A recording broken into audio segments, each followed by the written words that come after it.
Risky for the estimated returns. This also starves independent businesses of the funding that they may need to pursue genuine innovation. Outwardly, China has been making some very impressive strides in new technologies, but these tend to be concentrated into fields that the government has highlighted as a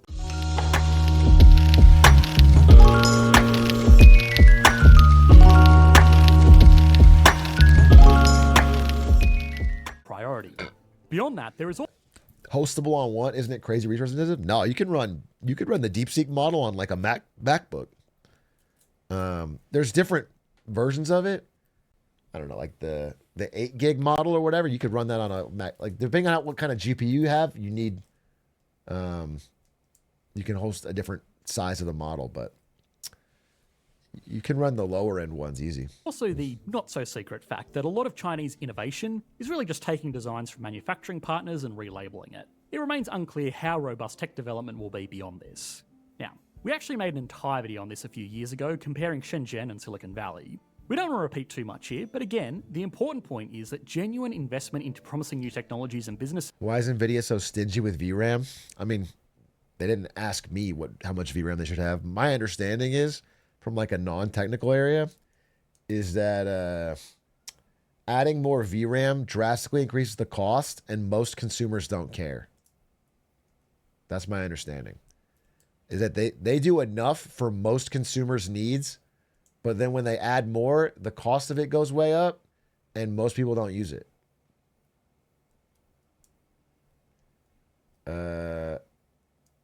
People care now. Listen, I understand people complain about it, but my understanding, I'm just telling you the insider information on it, is that in terms of buying habits, it's like enthusiasts that care.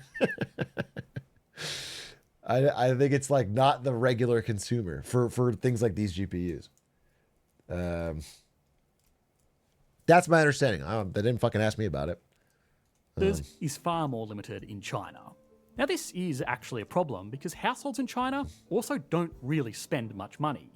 About 68% of the USA's GDP is accounted for with household consumption. Now Americans are extremely adept at being amazing consumers, so for comparison the global average is 56%. In China, household consumption only makes up 39% of GDP. Of course, the country is much poorer overall than the USA, so they have less money to spend, but normally economists would actually expect the opposite.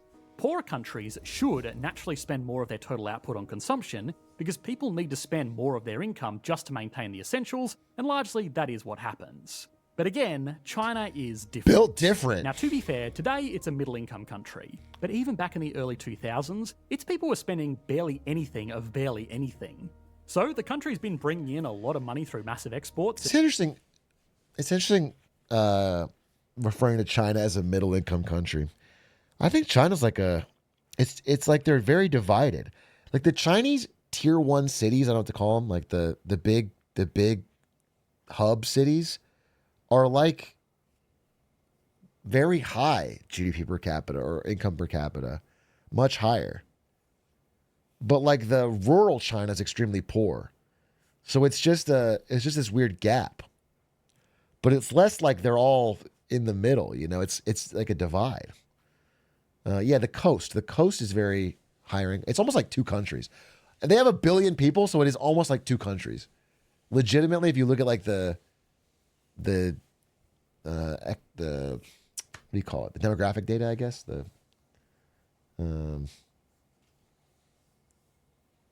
hasn't been spending it, and the stock market has been more or less ignored by most regular investors. So then, where is... They have coastal elites. Yeah, I guess it would be similar to America in that respect. Yeah, like American Appalachia.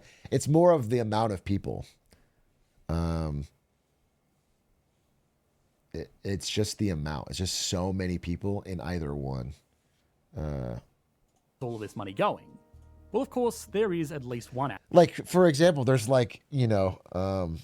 something like 200 million migrant workers. It's almost like the population of the United States in migrant workers in China. The scale of numbers of people is just so big there. Asset class that has up until recently been extremely popular, and that is real estate. And real estate is connected to the debt problem in a number of ways. Chinese real estate is the single largest asset class in the world. The country has taken its wealth from being the workshop of the world and invested it straight into real estate speculation. This has caused a lot of problems. We generally consider housing unaffordable in a city if the average home costs more than 5 times the average income. In Los Angeles, for example, it's about 7.5 times. Sydney is 13 times, and in London, the average home costs 19 times the average income. But Damn, I did not know London was worse than Sydney. UK, what the fuck? 19 times average income in London for the fucking shitty fish and chips they have there? That's so cooked. And that's the only city that's growing economically in the UK. So every young person in Britain has to move to London for opportunity, and they have to pay 19 times their income for fucking housing? That's horrendous.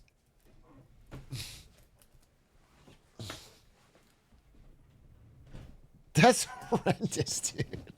in Beijing, that number is closer to 35 times. Their cities are now just as expensive as major global centers in That's the what I West, was saying, yeah. but average incomes are still much further behind. With an impressive savings rate and nowhere else to put their money, real estate has gone further than transitioning from a home to an asset class. It's now really the only asset class. With that, the country has also slowly built up a lot of household debt as well, mostly going to fund increasingly out-of-reach property purchases.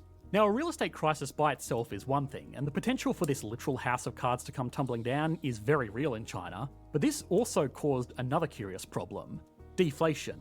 Prices for houses have gone up, but as people have been desperately saving everything they make to afford these homes, prices for general consumer goods in China have been more or less flat for the last 25 years. The country is really good at making stuff, but really bad at buying it, so supply outstrips demand, and this is the logical outcome. That's now, not that bad might for a sound like regular. good problem to have, Yeah. but it's not. Stagnant prices stagnate an economy because it removes the motivation to both spend or invest. One of the big reasons why people doing something like saving for retirement invest into productive businesses is because they hope that the returns that business generates will outpace inflation, preserving their buying power long term. Without that inflationary stick at their back, there is less motivation to invest into productive businesses, and without consumers, there's less motivation for those businesses to exist at all. For now, that's been okay, because just like the world outsourced jobs to China, China outsourced consumption to the world. But heightened trade tensions and emerging competitors could... So I want to jump in here. There's some truth to this, but I think it's a little more complicated. First thing I'll say is that this is my latest understanding, because I've had the same question. It seems there's a guy, Michael Pettis, writes about this a lot. It's very true that U.S. overconsumes and China over saves, I guess you could say. Ideally, Chinese consumers would consume more of what China produces. So there's not this massive, massive trade deficit. I would say that's true. However, and Chinese consumption is growing, though at a pretty slow rate, I'll be honest with you. It's taken, 20 years for Japan to get their consumption up, even 10%, and China's going slower than that. So there's truth to that. But people act like this trade tariff stuff is going to be like, oh, well, now they can't export. And my reality, I think, is that if they are making goods that people want at below cost, they will find their way into other countries buying them, no matter what. Like, people will consume them. I don't care what tariffs you throw up. I don't care what... it'll go through a different route. It'll go through a different country. They'll transship it. But somebody will buy them. So, is it fucking Aiden Calvin in my chat? User Calvin Aiden. What's he saying? I think tariffs are good, USA baby.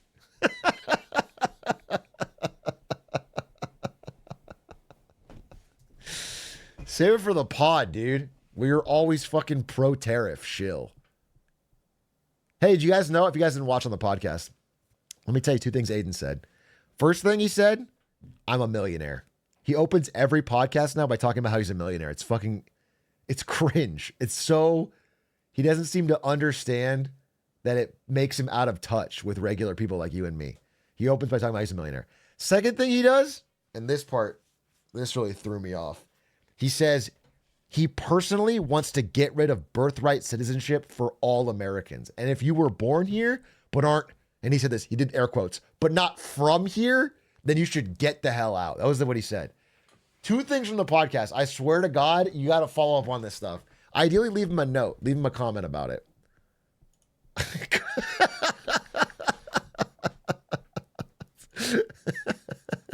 That's super specific, so it must be true. I know. Dude, I know. And he's like freaking out in the chat. I said it on Patreon once. Wait. Say what? Say what on Patreon once? The birthright stuff? That's crazy. That's wild, bro. I'm not appreciate that. You're not even subbed. Aiden. What the hell? Let us watch this China video. By the way, if you get us, I think we're like 1,200 Patrons away or something. If you want to check out Aiden's deep heart-to-heart discussion about his how he got to where he is, it's on the Patreon because we need about 1,000, 1,200 more or whatever, and we can go to China. And we're going to do a tour of China where we interview people and learn about the country's economy, boots on the ground. Seriously jeopardize this lifeline. China knows this, which is why they've been trying to stimulate domestic consumption for a long time now, and one of the ways they've been doing that is by taking on a lot of debt to pump a lot of money into their economy. But again, where is this money coming from?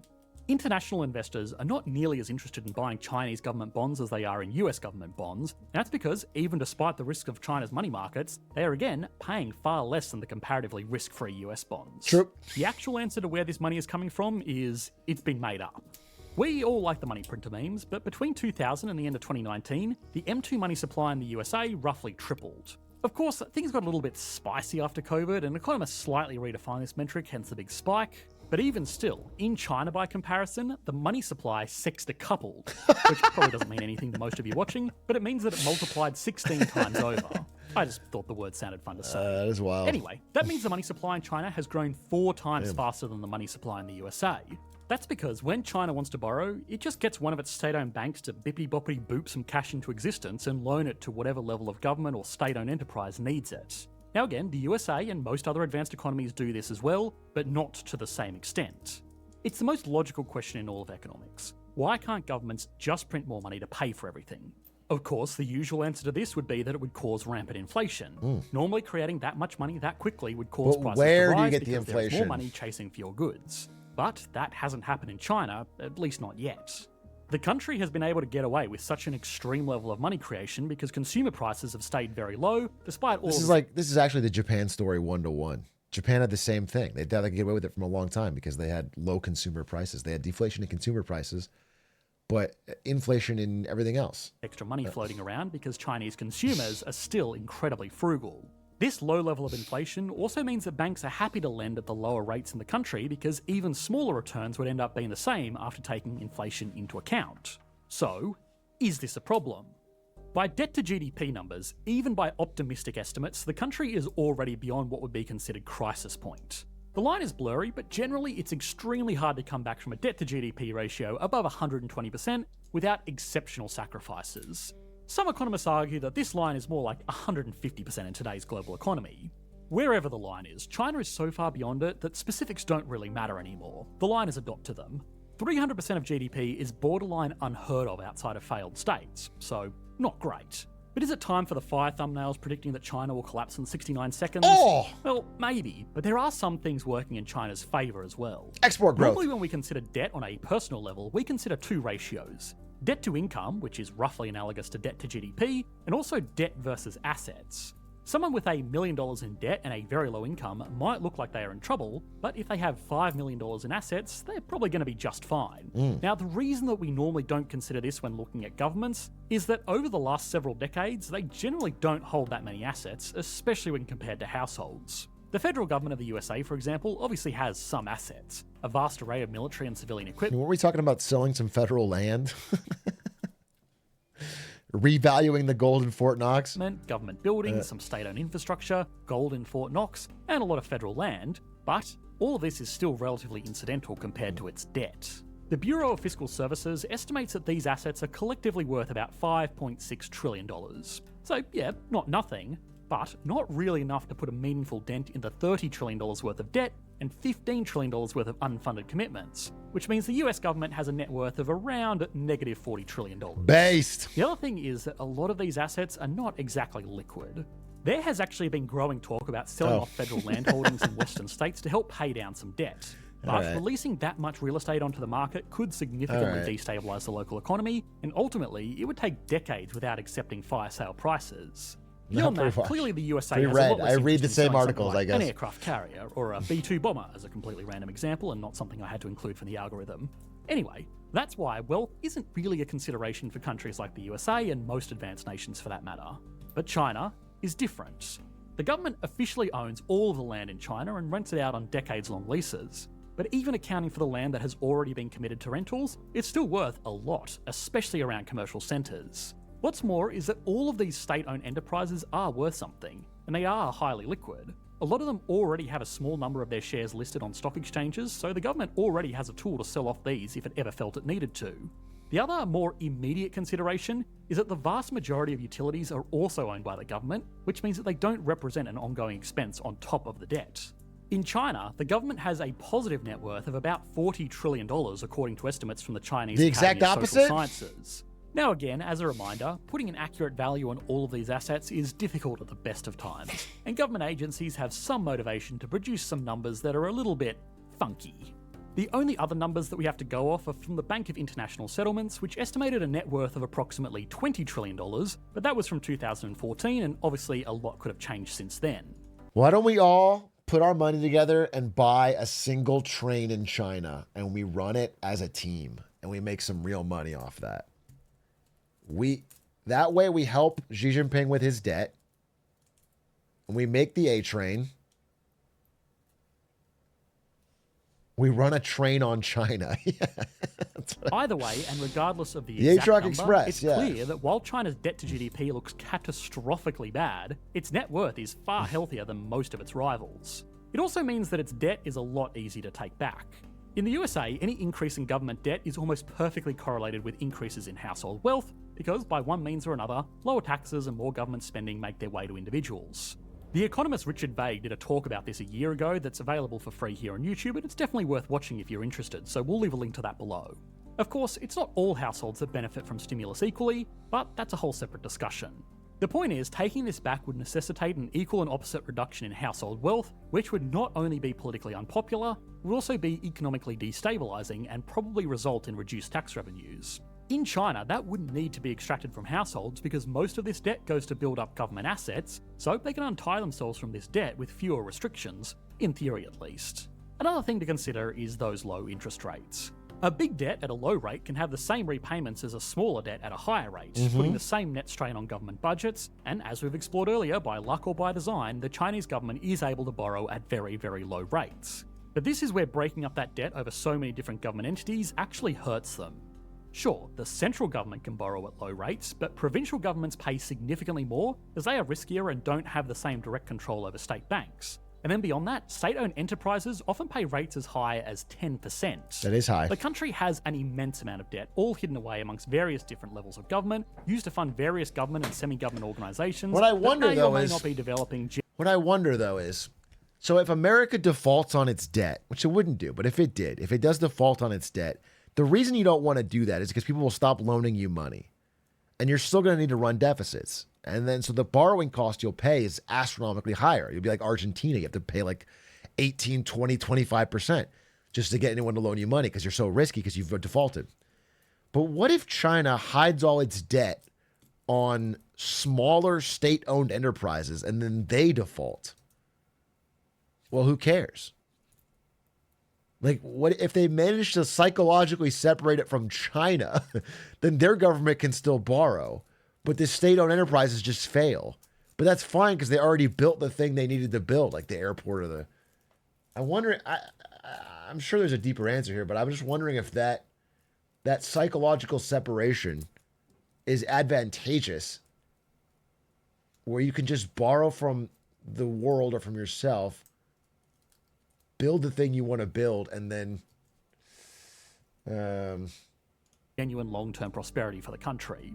So far, they've been able to get away with it because rates are low and money has I mean, I'm not even thinking about the actual problems of all those state enterprises failing, which is that they employ tens of millions of Chinese, and it would cause employment chaos countrywide, and that would be problems alone. But been easy to create because inflation has remained stubbornly stagnant, but that's come with its own problems, and it's also a narrow view of things. Inflation may be low, but only in the way that we typically measure it, which is the consumer price index, or basically a basket of household goods roughly indicative of average household spending. Yeah, sure, those items have had incredibly stable pricing because the country basically makes everything, and the average consumer is still very frugal. But inflation is basically like holding a balloon in your hand. Fill it up with enough money and it's going to bulge out somewhere. Sometimes this is consumer prices or stock market prices, but in the case of China, it's clearly been real estate prices. yeah, Unfortunately, this is not a particularly productive asset class. If the housing bubble continues to wobble or general inflation takes hold, China could be in a lot of trouble. A debt burden that large, even if it is owned by internal state-controlled banks, is always going to be unwieldy. But there is probably a bigger takeaway in all of this, and that is that the Chinese economy is incredibly weird. We've been comparing figures to the USA as the most logical peer, but in reality, it just functions completely differently. The USA has a private sector that's underregulated with too much capital being thrown around. China is overregulated with the government really pushing out most natural development. The USA overconsumes, China underconsumes. The USA has had problems with stubborn inflation, China deflation. And yeah, when it comes to debt, the situation isn't as adversarial as it would look on the surface. China may buy a lot of US debt, but it has a lot of its own that it's buying from itself. A real falling out between these two economies wouldn't have a winner and a loser, it would just have losers. It is easy to look at current global events and conclude that this is China's time to shine because the USA is making so many missteps. But that's also unfair. China has just as many, if not more problems than the USA. They're just a lot better at keeping it to themselves. Now, one of the root causes of this weirdness is of course the government itself, or rather the... I generally agree with that ending statement. I think they both have deep economic problems. I agree with that. Doug raid? No. Doug raid of 2. I appreciate that. Thank you for that 2 people raid Doug. Wait,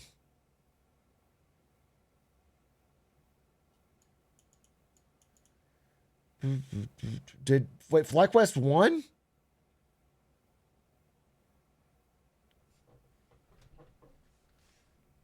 Two? Oh shit. Wait, I gotta see this. I gotta see this. Oh, it's gonna... Well, I can't watch it. They threw Game 3, Giga stopped Game 4. North America, baby!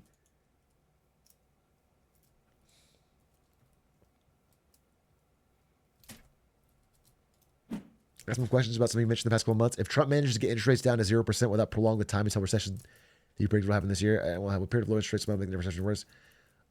Interest rates down would cause inflation to go up. Is the reason they're not culling it down now. So if Trump replaces Jerome Powell, throws someone in, cuts rates to 0 like 2021, the idea is that inflation would roar back. That's the idea.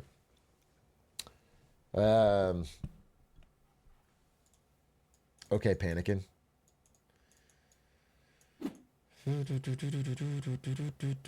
One thing I've noticed about over here in Europe is most retirement investing is done in the ETFs and so on with like 67% USA. Yeah, it's the world, dude. The world's retirement fund is in the S&P 500. And that S&P 500 is all in the top 8 stocks.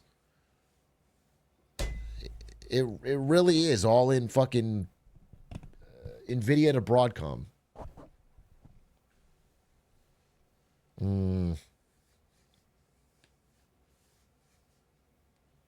It's not just American 401ks. Everybody, all over the world. They just put their money into, because they've been doing well. Everyone just wants to put things that are doing well. I don't know what happens if they underperform. I really don't.